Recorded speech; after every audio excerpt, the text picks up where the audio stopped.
22,500 কোটি টাকা হয়েছে, এটা কিছু ব্যাংককে সাপোর্ট দেওয়ার জন্য।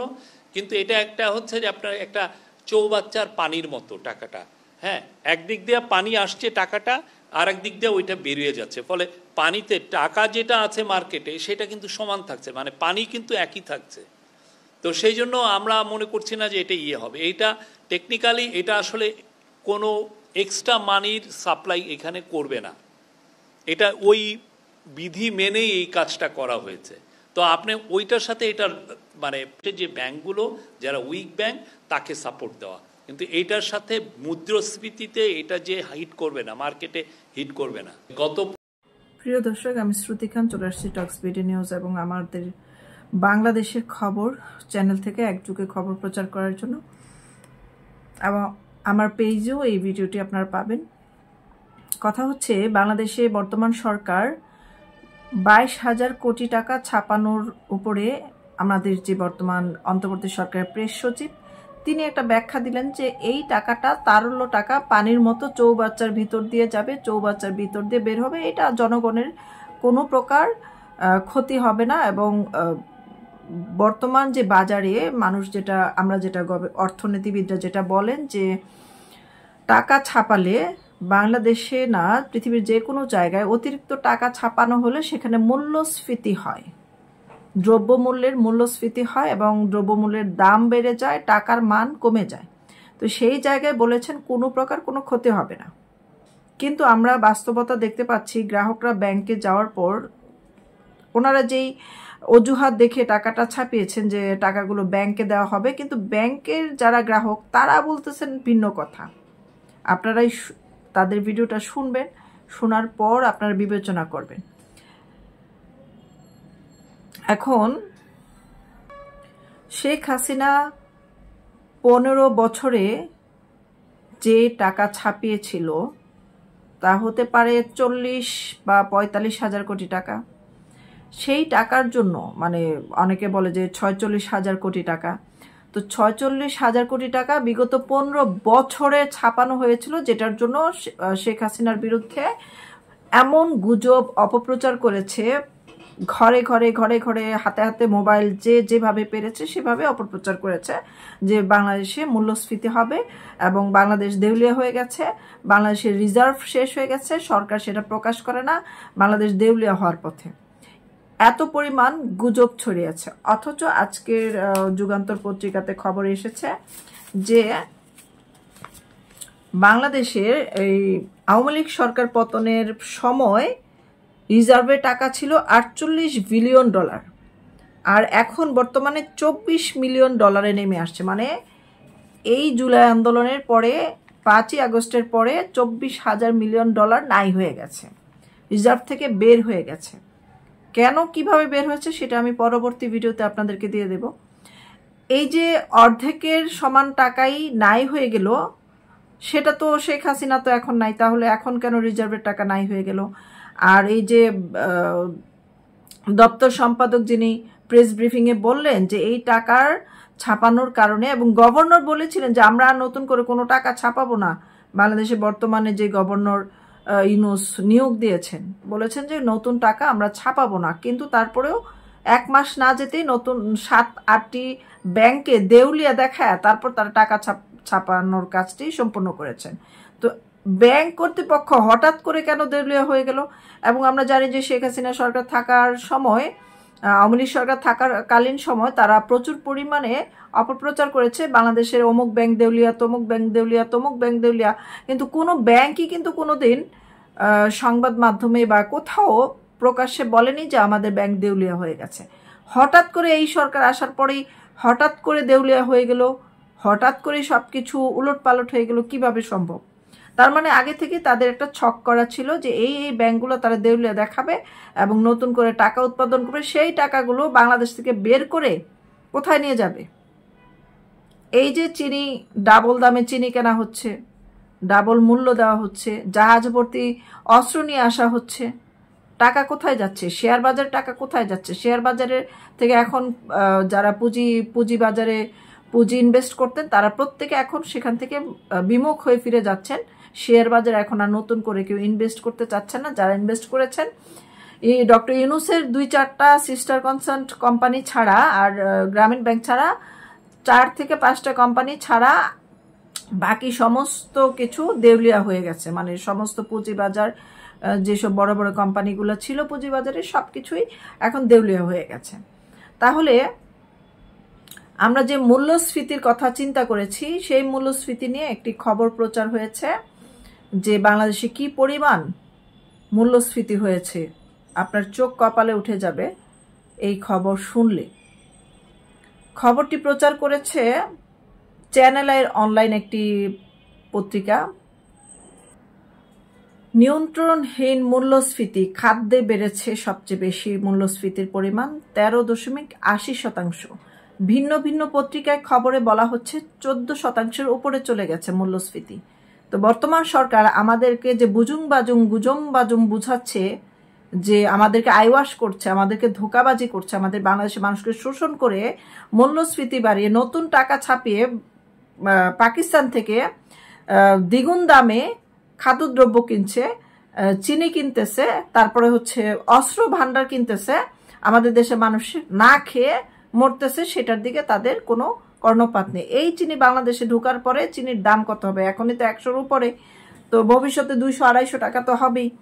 দেখেন, নিত্য পণ্যের মূল্যের যে ঊর্ধ্বগতি কোনোভাবেই ঠেকানো যাচ্ছে না। এদিকে আবার ডক্টর ইউনূস বলতেছে আমরা কিন্তু এখনো গরম আছি, ঠান্ডা হই নাই।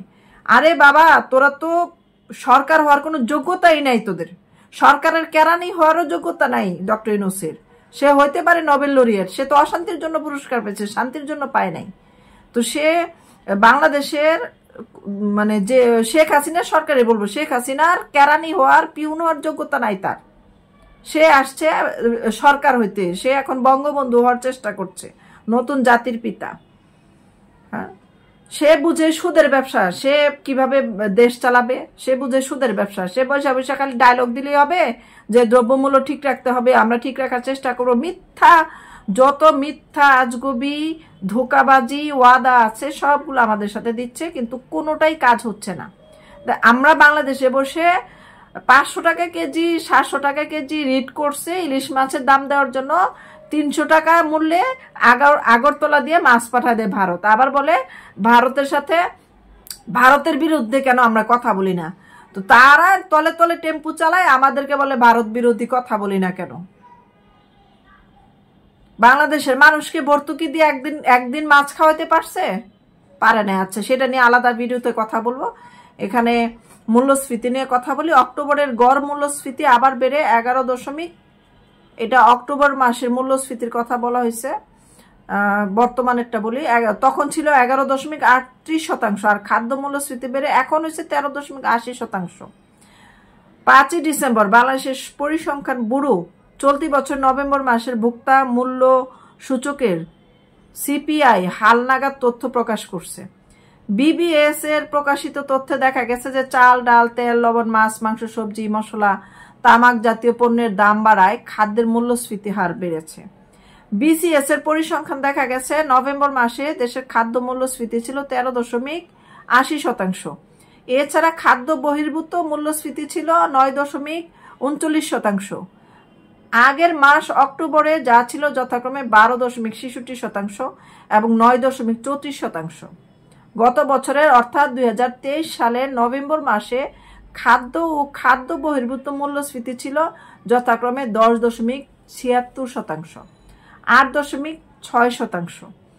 তো বিবিএস এর তথ্য মতে অনুযায়ী নভেম্বর মাসে বাড়ি ভাড়া, আসবাবপত্র, গৃহস্থলী, চিকিৎসা সেবা, পরিবহন, শিক্ষা, উপকরণের দাম বেড়েছে।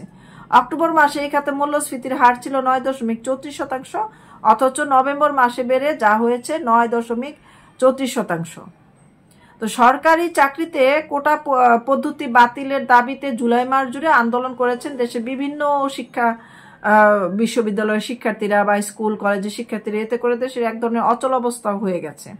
তো ঢাকা সরকার কার্যত দেশের বিভিন্ন দেশের সঙ্গে কার্যক্রম বিচ্ছিন্ন ছিল, বিভিন্ন বাইরের বিভাগগুলো জেলাগুলোর সাথে বন্ধ ছিল পণ্য সরবরাহ। এর ফলে জুলাই মাসে খাদ্য পণ্যের মূল্যস্ফীতির হার বেড়ে 14.10% হয়েছিল। মূল্যস্ফীতি ধনী গরিব নির্বিশেষে সবার উপরে চাপ বাড়ায় বাংলাদেশের 2023 সালের মার্চ থেকে সামগ্রিক মূল্যস্ফীতি 9% উপরে আছে বর্তমানে। দেশের নিম্ন ও নির্দিষ্ট আয়ের মানুষের উপর এর প্রভাব পড়ছে।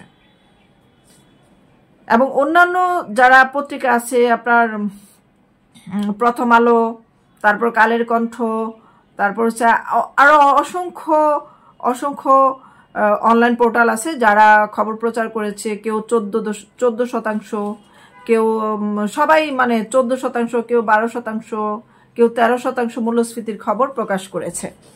এবার বাঙালিরা ইলিশ খাওয়ার স্বপ্ন দেখছিল, আমরা শেষরা বাঙালি জাতি, কম মূল্যে দ্রব্যমূল্য পাওয়ার স্বপ্ন দেখছিল আমরা শেষরা জাতি। পাশাপাশি ডক্টর ইউনূস বলতেছে অনেকবার এই দেশে বন্যা হয়েছে, তো বন্যা হলে ফসল কিভাবে ফলবে? আরে বেটা তুই সরকার হইছস, এদেশে বন্যা হইব, সিডুর হইব, ঝড় হইব, তুফান হইব, হওয়ার পরে সরকার সেগুলো সামলে ওঠার চেষ্টা করবে। তুই সামলে ওঠার কি চেষ্টা করছিস রে?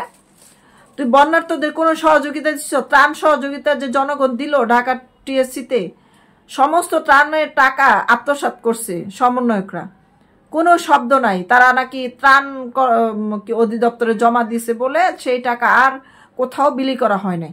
বন্যার্থদের জন্য গুজব প্রচার করলো যে 1000 কোটি টাকা সে অনুদান নিয়েছে বিভিন্ন এনজিও থেকে বন্যার্থদের সহযোগিতা। কোথায় সহযোগিতা করলো? সেটা সুদের ব্যবসায় লাগানো হয়েছে। এখন দেখেন প্রত্যেকটা এলাকায় যে বন্যা হয়েছে, সেই বন্যা বুক পানির মধ্যে যে যে কিস্তির টাকার জন্য দাঁড়ায় ছিল এই গ্রামীণ ব্যাংকের লোকজন, ব্র্যাক ব্যাংকের লোকজন, এই ডক্টর ইউনূসের অনেকগুলো এনজিও আছে, এনজিওর লোকজন যে এই বন্যার গলা পানির মধ্যে নেমে কিস্তির টাকার জন্য দাঁড়ায় ছিল, সেই লোক নাকি বসে বসে দেশ চালায়। একজন সুদ ব্যবসায়ী কি করে রাষ্ট্র পরিচালনা করে এটা পৃথিবীর কোনো রাষ্ট্রপ্রধানের মাথায় ঢুকবে না আমার বিশ্বাস। তো সেই লোক বলতেছে বন্যা হয়েছে বা প্রাকৃতিক দুর্যোগের কারণে খাদ্যের দাম বাড়ছে। তো খাদ্যের দাম বাড়ার আগে সরকারের কি দায়িত্ব? বন্যার পূর্ববর্তী প্রস্তুতি নিতে হয়, বন্যার পরবর্তী প্রস্তুতি নিতে হয়, খাদ্যশস্য ঘাটতি পূরণ করার জন্য কৃষকদেরকে বীজ দিতে হয়, কৃষকদেরকে সার দিতে হয়, তারপরে হচ্ছে বিনা সুদে লোন দিতে হয়। কোন কাজটা করছে এই সরকার যে এই খাদ্যদ্রব্যের দাম কমবে? পাল্টা আরো মানুষের পিঠে চাবুক মারার জন্য এই সুদখোর এই 22,000 কোটি টাকা এই জুলাই আন্দোলনের মধ্যে হাজার হাজার বিলিয়ন বিলিয়ন কোটি টাকার যে বাংলাদেশে অর্থনৈতিক ক্ষতি হয়েছে আন্দোলনের কারণে, দেশের সরকারি সম্পদ ধ্বংস করছে, পোড়ায় জ্বালায় পোড়ায়, সেই সময় এই দুরবস্থায় কি করে আবার তারল্য টাকা ছাপাইলো? এটা কি কোনো দেশপ্রেমিক, কোনো দেশের ভালো চায়? একটা অন্ধ কানালুলা সেও তো এই কাজ করবে না। ভিডিওটি ভালো লেগে থাকলে শেয়ার করে দিবেন এবং সচেতন হন। এখনই সচেতন হওয়ার সময়, আর পাবেন না সময়, আফসোস করে কুল পাবেন না। দুর্ভিক্ষ কিন্তু অতি নিকটে।